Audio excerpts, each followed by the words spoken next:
There's a couple I think are related.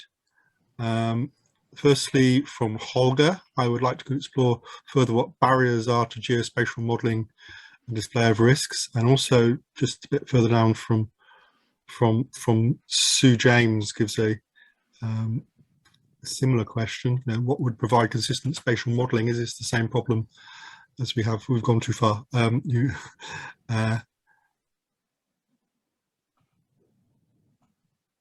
the same problem we have with land use planning. So, you know, is there, maybe you could elaborate on a little bit more on the problems of running a spatial model?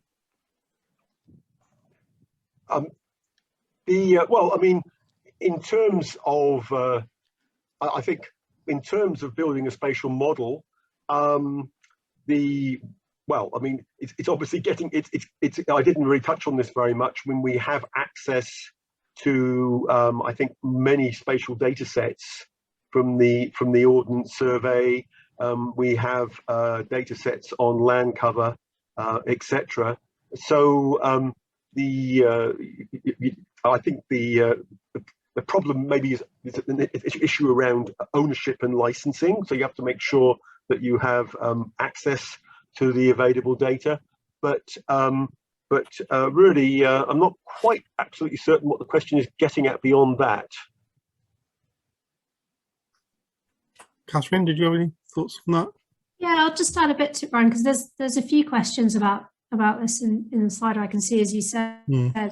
I mean, so some of it is to do with sort of what I said in the presentation, which is thinking about the thing that you're measuring. So what is the metric you're measuring? Quite often we struggle because the metrics that we're given are not the ones we're actually interested in.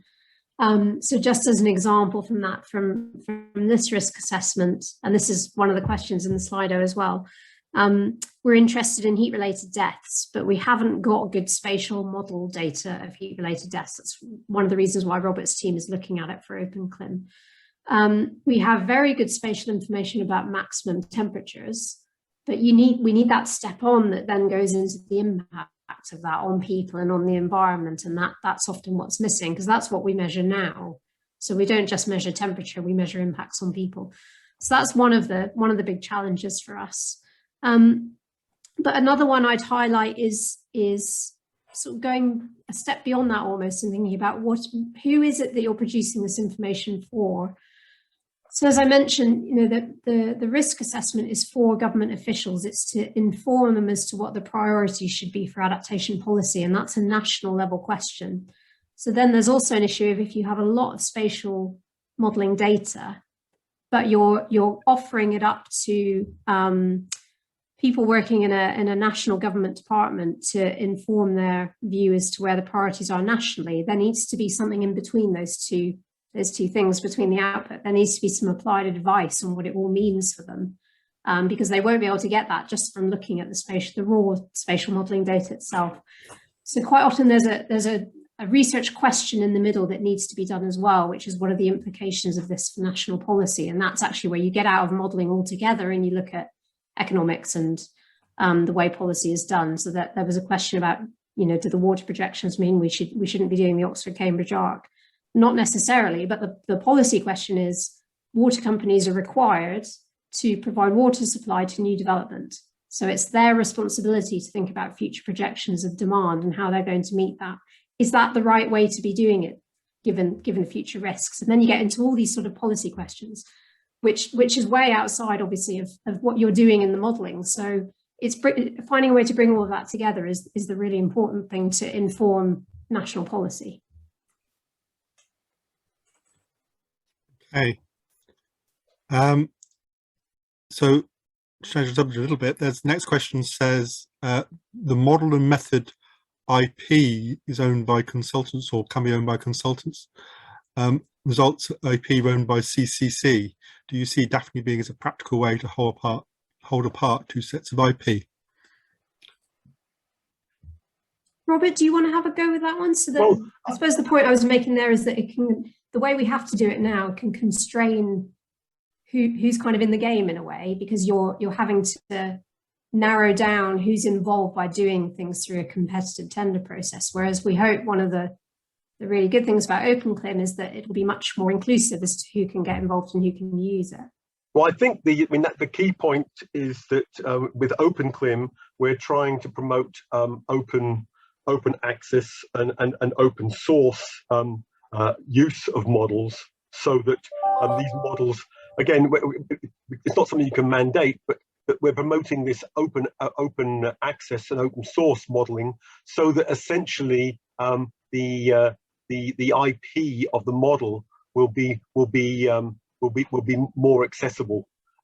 So I think, yes. It also, I think, probably it will allow people to maybe replace particular models as well, so that you can if somebody's developing if somebody develops a new model for an impact that hasn't been looked at before, this in principle could be, obviously resources, etc., need to be there, but this could be added to the OpenCLIM framework. For example, a health effect that isn't heat. Equally, if you had a model that looked at flooding, which you argued was better than maybe the models that have been used in OpenCLIM, you could then replace that model and actually, or we could start to do experiments and look at what are the implications. So I think it opens a more, helps to bridge between science and policy. So science and policy, as it allows maybe some experimentation, and then a subset of those models would be used for, the example, the CCRA, for example. So there's a sort of science aspect of playing with the models, and then another aspect of actually using the tried and tested and trusted compositions. Okay. There's a couple of questions here, one from Steve Browning and one from Keith May, looking at talking about historic data.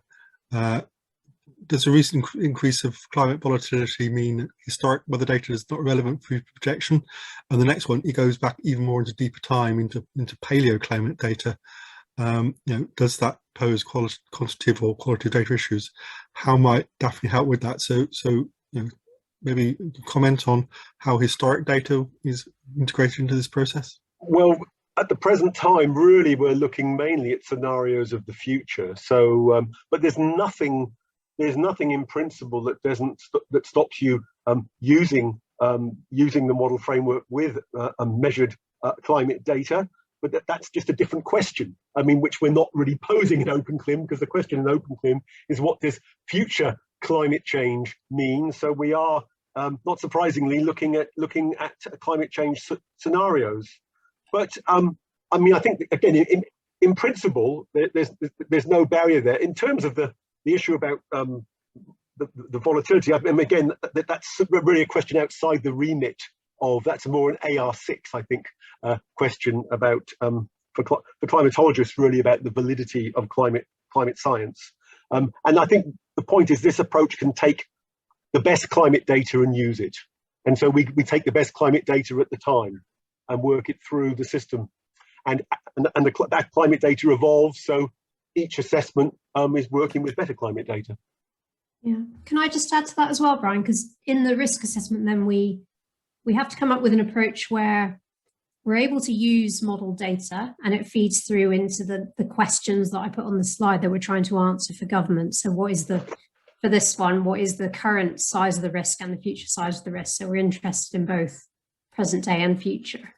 But a sort of side question to that, which some of these are getting at, is how bad could it get? How bad could it get now?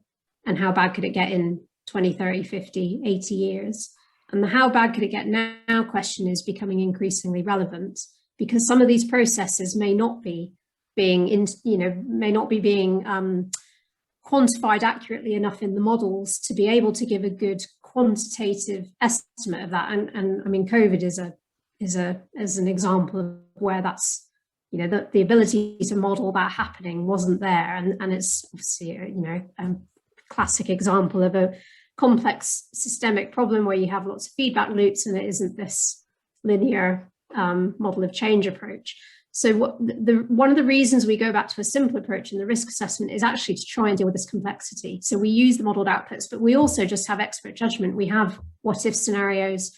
We look at what's happening now and we say, well, actually, you know, there's quite a lot of area in the risk assessment where we just don't know. And it's important for government to realize that. So it's bringing together the modeling with the stuff that can't be modeled and trying to come up with advice that then government can react to. And actually one of the big recommendations we had from this CCRA was government really needs to think about an early warning system and much more attention being paid to these very abrupt scenarios that may be happening in the future. So it's really important for Daphne and for OpenCLIM to then be able to sit alongside more of this expert judgment work and then informing policy. So as long as that's happening, I think that's fine. That you know, we can't expect OpenCLIM and Daphne to answer all of these questions on their own.